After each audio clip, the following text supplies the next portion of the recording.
साथियों, लोगों के दिलों में सवाल है कि सीटेट का रिजल्ट कब तक जारी किया जाएगा।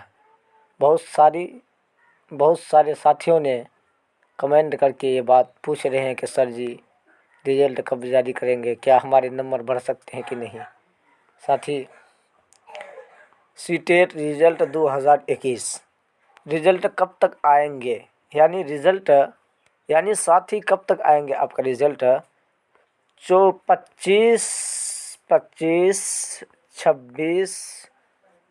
फरवरी, यानी 25-26 फरवरी को ज़्यादा से ज़्यादा चांस है रिजल्ट आने का।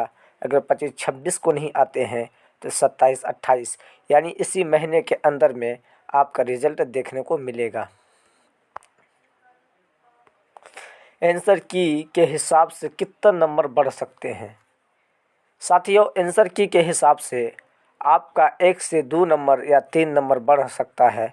अगर कोई ऑब्जेक्शन किया है, अगर सीटेट उसको सही गलत को सही अगर मान ले, यानी गलत अगर है सीटेट के तरफ से, लोगों ने कमेंट किया अगर सही है हकीकत में, तो मान लिया जाएगा तो 1 से 3 नंबर बढ़ सकते हैं। लोगों के सवाल में है, क्या 81-89 वाले पास होंगे।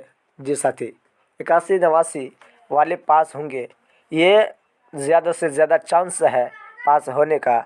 आपको रिजल्ट देखने को मिलेगा। हो सकता है कि 1 से 2 नंबर बढ़ जाए, आपका 81 के जगह आपको 82 देखने को मिले, 81 की जगह 82 या 83 देखने को मिलेगा, और 89 के जगह आपको 91 देखने को मिले। अगर सीटेट अगर उसको ऑब्जेक्शन किया है बच्चे ने, अगर मान लिए तो ठीक है। साथियों, जल्द से जल्द रिजल्ट घोषित हो जाएंगे, यानी आपको 25-26 यानी 1 से 2 दिन के अंदर अंदर आपको रिजल्ट देखने को मिलेगा। ठीक है। अस्सलाम वालेकुम।